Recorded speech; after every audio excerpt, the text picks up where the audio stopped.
and wait for those engages to come through, he's going to be in a good spot to do massive damage later on. It's a lot of ifs, though. And I really like Damwon Kia's comp here. Even though I'm not the biggest fan of Yasuo Diana, it works well with what they've put together. Yeah, it's pretty interesting. I think that Damwon are showing a couple of different modes here in this series against Liv Sandbox. Obviously showing that they're taking this match very seriously, right? They could have easily just tried to say, okay, we don't want to show that much, but they absolutely want to secure the win. They want to get into Worlds tonight, and they might be able to do it. We'll see how it goes here, jumping into game number 2. Same sides. After Liv Sandbox, after the loss, they chose the red side, which is pretty interesting. Their counter pick, in air quotes, of course, was Kalista. I would have really liked, I mean, obviously this was banned and it was smart for Damwon Kia, but if you switch the Kalista to an Ezreal, I look at Liv Sandbox comp and I go, ooh, this is terrifying, like how much damage it can do in the late game. You switch it to a Jinx, and I'm like, well, you know, it's going to be really hard with Jinx Leona, but at least you have that later game, and that's why I was kind of mentioning the Xayah, for example, as another alternative, but the Kalista, we'll see. I think that's really going to be make or break for Liv Sandbox later on. Yeah. The range issue is not as big of a deal because Damwon Kia is going to be heading towards you in those team fights. You're not going to be fighting to get close. I think that's the idea at the end of the day. It's like your range won't affect you that much, and you have abilities to kind of like bounce around. And I feel like Fate's Call is really good into this comp in terms of like getting the Leona into a better spot, but also like even trying to protect yourself. It allows you a lot of flexibility with that, and you can play with the Kalista pretty well around a lot of the walls that are on the side of Damwon as well, just in terms of like individual matchups like the Yasuo, the Braum, and stuff like that. As everybody's trying to get onto the emote game now, but Peanut is still number 1. Oh yeah, he's always going to be number 1 in our hearts too, no matter what. Even if he stops emoting, I'll be like, still number 1 emoter. But he won't stop. As long as they allow him to. Yeah. I think he will continue to. He'll emote from Casper Jail. Well, the early part of this matchup, obviously, Ryze is going to be very annoying to deal with, as we saw already in the mid lane. In this matchup on the bottom side, can go either way, but Kalista's going to have a lot of pushing power as she does in most matchups. Yeah. This is potentially the other...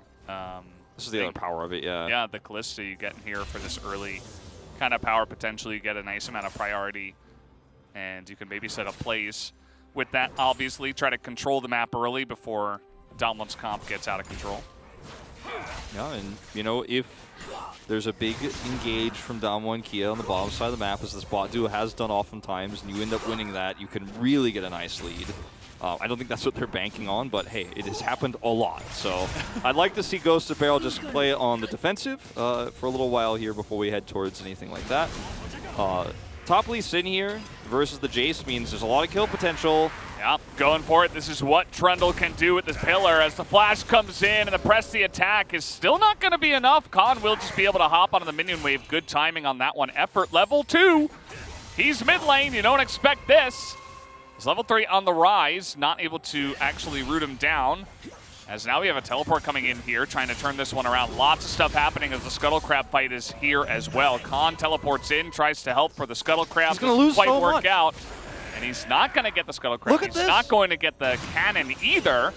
And we're still fighting in the mid lane. Yeah, he loses out on Scuttle, he loses out on the Canyon minion, and some other minions there on the top side of the map. Loses teleport. Summit's just going to walk back to lane and say, well, I've got teleport advantage now. Look where my wave is pushed. You're going to have to clear that. I'm going to be able to catch those.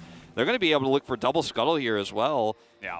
This is such a huge lead for Liv Sandbox, using their comp so well. And oh, they want more. They don't care about the Scuttle. They want some kills here. Well, Summit's here. Summit, yep, he gets there right on time. And effort may go down, but it's still a 2-for-1. Huge favor here as Summit is going to get fed big time in this game. Oh, for sure. Then he can just head right back top. Now, he will lose a few minions here, but I think he's very happy with how this teleport advantage for him at the end of the day works out. Pretty amazing start here.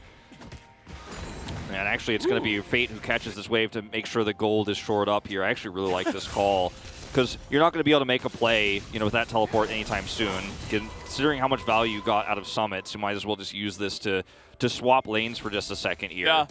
And look at this. We got more action. We got now Khan from the top lane rotating down. He's going to get on top of Summit here, knocking back the Yasuo as the Q is going to miss. He's not going to hit it. And that is massive, but it doesn't matter because Showmaker is going to get the kill anyway, not respecting the damage out of the Yasuo. And shoring up some of the mistakes here is Showmaker. Once again, some things never change. Some things never change, and you know what? That's going to be a really nice amount of gold going over. Also, removing this Jace off of the map forces the lane swap back for Fate. So a lot of tempo gained here for Khan, who so desperately needs it. Both top laners actually losing out on a ton of farm because of this, so neither going to be as impactful in the mid game as they should be because they're so far behind, actually 10 CS behind their other solo lane counterparts. As Barrel's just going to hold this wave for Ghost to get back and catch it, but we'll watch this one more time, as this is just a really nice collapse, and this is the teleport advantage that I was talking about just moments before that Summit has. Knows he's heading back towards top, but they see an opportunity here, and this is a fight that you want to take as down 1K because you don't want to get double scuttled, but you don't have the power at this stage to actually engage when you know that you're already outnumbered and Summit is coming, and getting that trade back kill is honestly like the best you could have ever asked for in that situation, as we'll watch this from the first-person view. Maybe we won't. Actually, we won't. And this might not amount to much because Showmaker's not even 6, so I'm glad we got to see that teleport. But yeah, there's a lot of action right now. Everybody's fighting on the map, and I mean, I don't even know if Damwon really necessarily should be going for this, especially against the Trundle, who is very ready to go for anything here. Khan hits level 6 right on time, but unfortunately, Canyon is going to leave him to die. And they hand that kill over to Summit yet again. So third kill at 6.5 minutes for Summit. I mean, the last game, the early game went well for Live Sandbox, and their comp needed it too. This is even better of a start here. Let's see if they can keep up the momentum, as that's not a great trade for Prince. But the reason why that top gank is successful is because of the wave state and because Kroko had already previously traded flashes with Khan, so he doesn't have any out there. He doesn't have any escape opportunity, so it's a really easy gank. Look at all the control wards on the top side of the map right now for Live Sandbox. They really want to control that part of the map. As I pause, Barrel tosses a skill out here, and I'm worried. He got all the jellies. Yeah. He's happy. Snack on those. So I'm not sure which replay this is going to be. We're going to watch this one again, as we were denied. Knock-up hits here, and the last turret shot isn't enough because he actually doesn't aggro. 왜 그랬어? 다행이다. I think he was scared by Braum jumping on him from behind. He's like, oh god, who is that? Yeah, who's startled? As this is just Khan. Unfortunately, he is up in the lane trying to catch that farm and gets punished super hard. Yeah, there's just so much happening in this game. It's like, sometimes it's hard, you know. In the LCK, sometimes we have like very clear game states, and it's like, okay, at this point, we should group and try to fight over this objective. But sometimes it gets really crazy. And if we do kind of like zoom out here for a moment and look at where the money went, you know, Trundle's lost a lot of farm with all the amount of resources he's spent to help out lanes. But that's okay, because Trundle is still going to function pretty well even when he isn't fed. He's not like a Diana. A killer. Yeah, he's not like Diana that needs the money real bad. I'll pause here for a moment because effort's way up there. As you just don't get to make any analytical points in this game. Sorry, Wolf. Sorry, you want to be second play-by-play in this one, Leshy? Here he comes! They're doing the damages. Yep, and they actually will. That's a massive shot blast. And Shelly's getting in there. Okay, doesn't matter. With Sandbox are still like, no, we have a Jace and a Dream at this point, so we're not going to fight this. Yeah, you don't want you have a nice lead here, and you don't have positional advantage there, so you don't want to throw that lead away by trying to flip on a Herald, as a lot of LCK teams like to do, but not these two. That's why they're at the top of the standings. Summit up here just going to get an extra plate and back off, but going back to the original statement, like, the money is on the Jace, okay? He's got a ton of gold here. He's 3-1-0.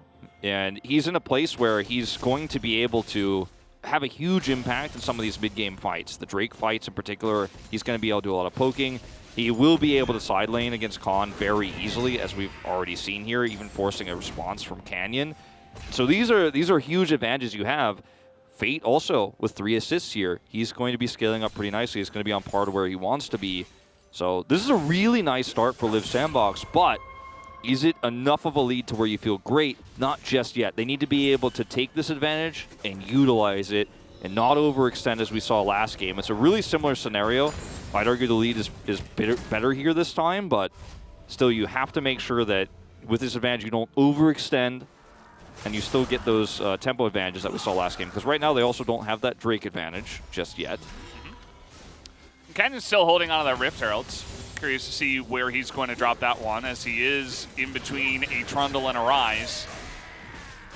And he's actually just going to back off of that. Not going to go for it just yet. Still has a lot of time on the Rift Herald, so no need to force it here. He can always just farm out his jungle. He wants to try to reset those camps as fast as possible.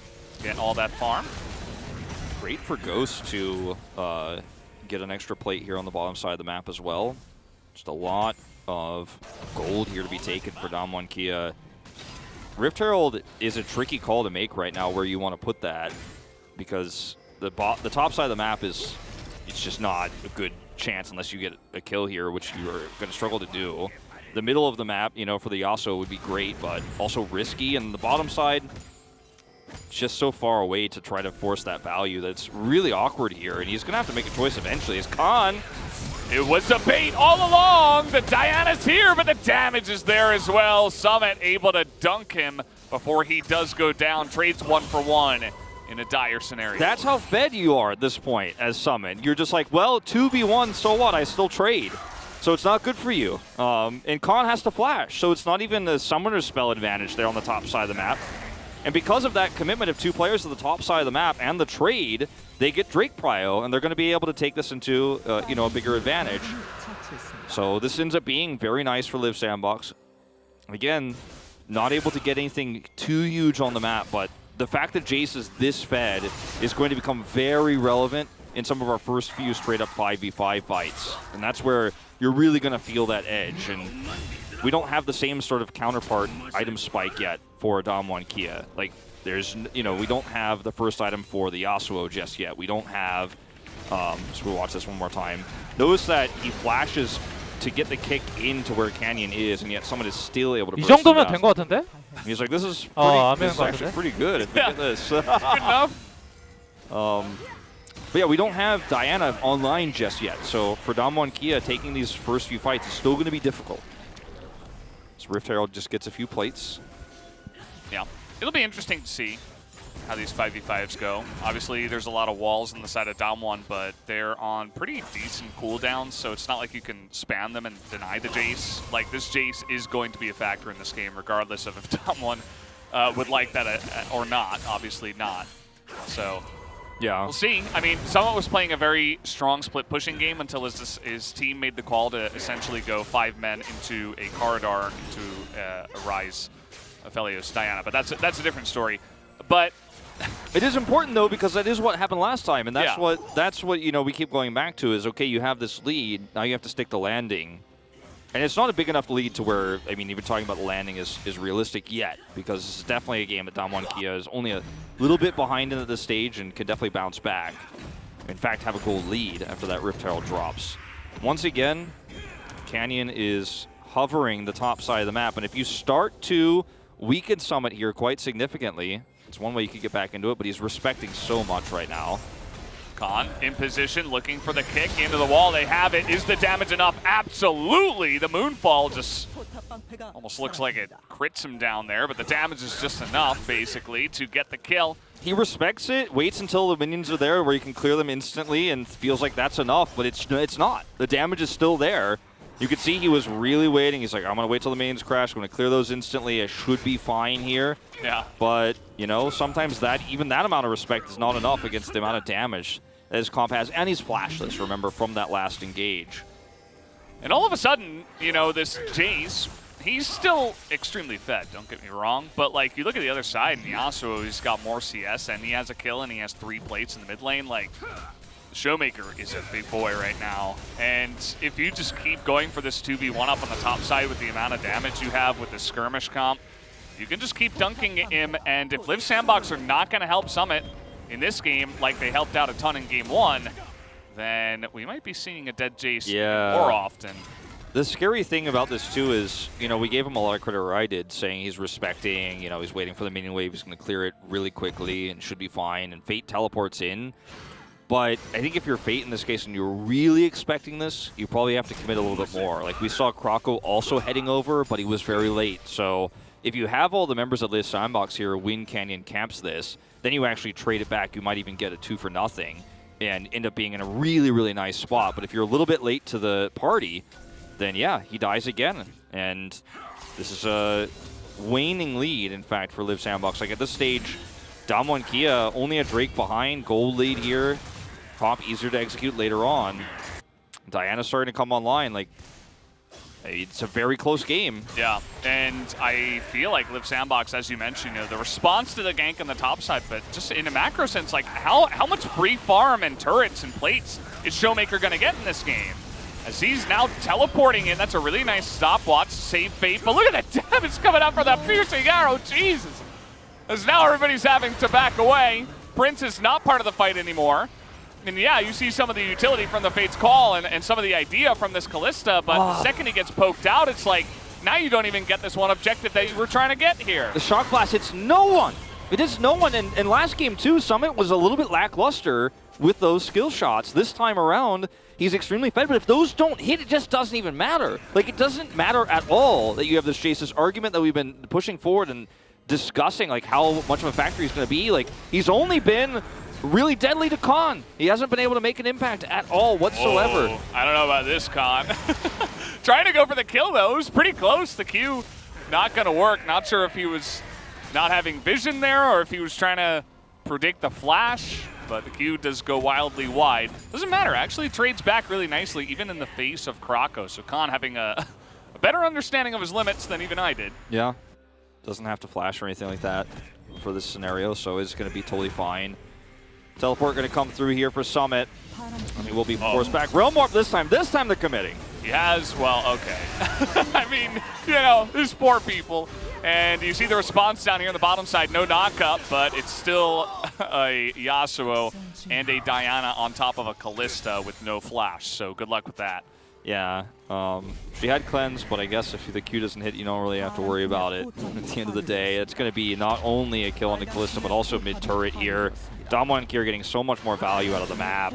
And this Jace pick has really just ended up being more of a liability in both of these games than it has been strong. And I mentioned it in game 1, I didn't think it worked well with the comp. I think the same issues will arise later on here. That goes wide. Yeah, and they're sticking around on this turret. That is not the play. The Moonfall, I mean, this is what you're running straight into. It's Diana Yasuo from ahead, as the damage is just way too much, and LSB Sandbox are taking fights that they shouldn't, and Dom1, this is their comfort zone. This is where they live. LSB Sandbox are like, please come at us, and Dom1 are like, thank you very much for your inhibitor. Yeah, I mean, Summit over here, he has to flash.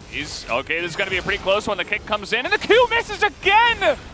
Oh, man. Q hits, he gets the kill. Q misses, he dies. It's a gimme, you know, I guess. For Summit here, he's going to be able to get an extra kill, and that's actually quite significant because that is the only thing that LSB Sandbox can take on the map is some farm on the top side. If he dies there, they get nothing. So it is quite important that that does miss and he does end up getting the kill. As watching this scenario here unfold on the bottom side is just extreme greed from Prince. He's like, well, I've got to get farm here. I want to get fed because we're losing control of a lot of other parts on the map, but where do you think they are if they're not top saving Khan? Guess what? Yeah. They're on the bottom side. And like, you're a Kalista. Your late game damage and your late game items are not going to be as important. The risk isn't worth it because it costs them the turret. And then when they try to make this play here, Effort misses the solar flare, and even if it hits, this is the wombo combo you don't want to be walking towards, right? This is the reason they picked the comp, as we watch Summit in first-person view. See what he says. 죽을 것 같은데? I'm gonna die. And then he says, oh, nice, when the Q misses. Nice. Nice. It's definitely a feels good moment. But does it feel good enough? Yeah, Question. I mean, it feels good, and it's also like, well, I should have died, right?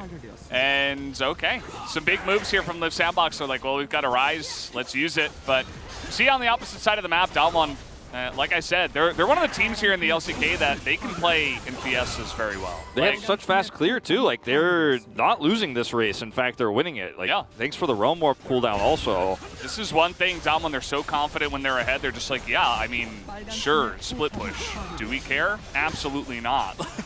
Yeah, because you still have to win a team fight to make this worth it if you don't get an inhibitor, right? Like, you get an inhibitor turret last game. This time they don't even get that. But even if you get the inhibitor turret, it's like a little bit of gold going over to a composition that, once again, isn't scaling extremely well. The Rise is going to be happy for it.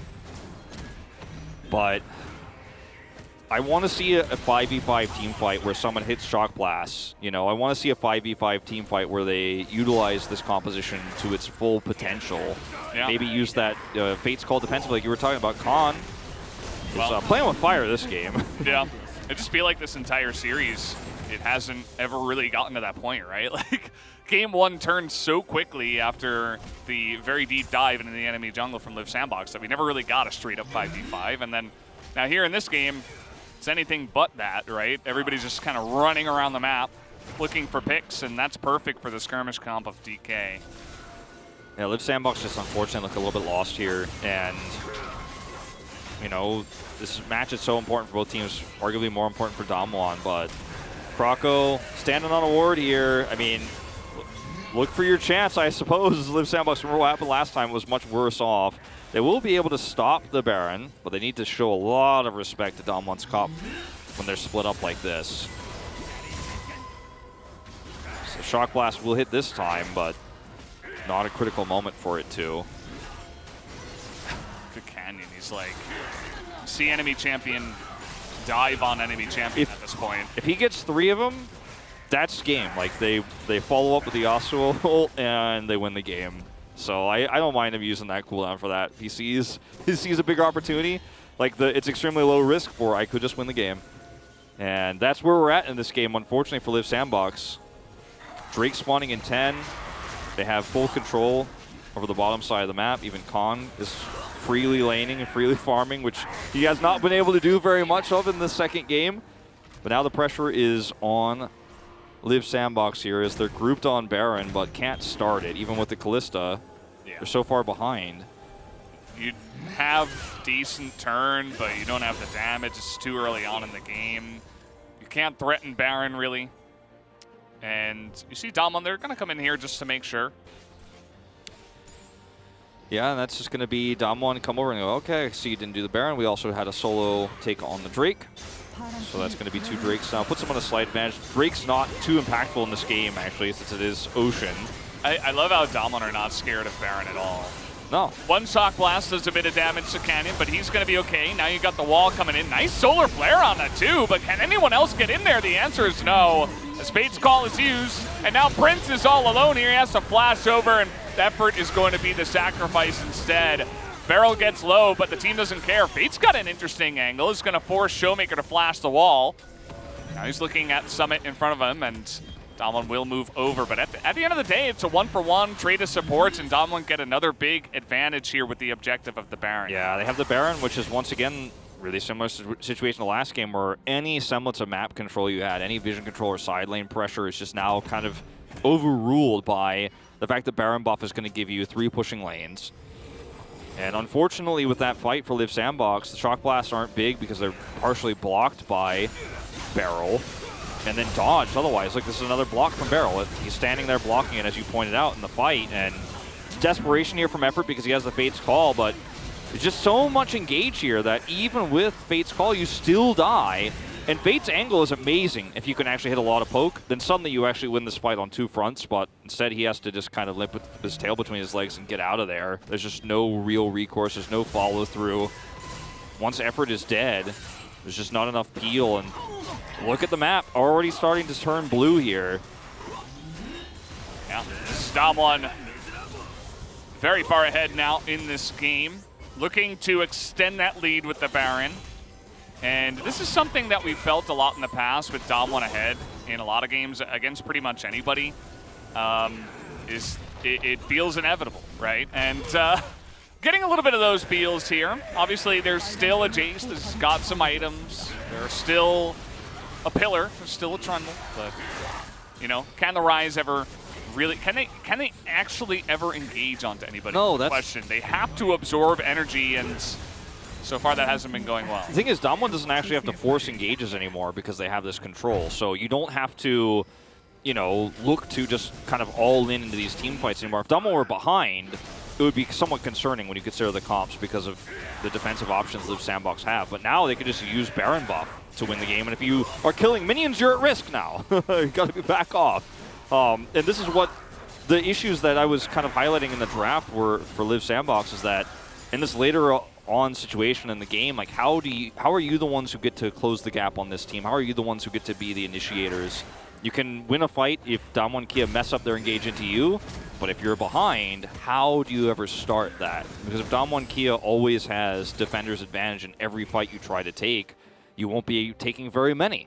And this is what's concerning. Plus the fact that, you know, as Prince here, your relevancy in this game is required to, I mean, it's really sparked by how close Damwon Kia's players are to you, and when they're just using Baron buff to siege you up, what do? You're just very limited. So when you consider the walls, the blocks that they have for the shock blast that you've been highlighting, is just, it's a bad comp in this situation.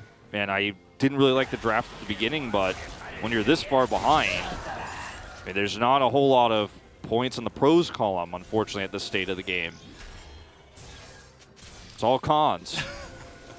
Yeah, even the 0-4 and 4, at least at the top, it's all cons. Yeah.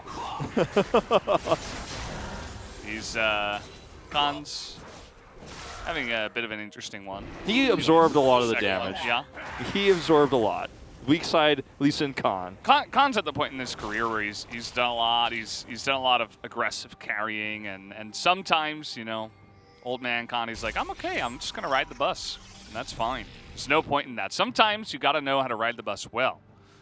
And that's very important for solo queue. Sometimes when Khan's on the bus, as Damwon Kia, you drive real well. And that's what, whenever there were, you know, those extensions to the top side of the map, Damwon Kia saved him. They scooped up those kills. They punished Summit, who had a great start, then ended up finding himself 4-3 after an amazing lead that never led to anything because he wasn't able to get, besides that bottom side teleport, get a whole lot done. As totally blind here at Damwon Kia, but they have this shield from Barrel.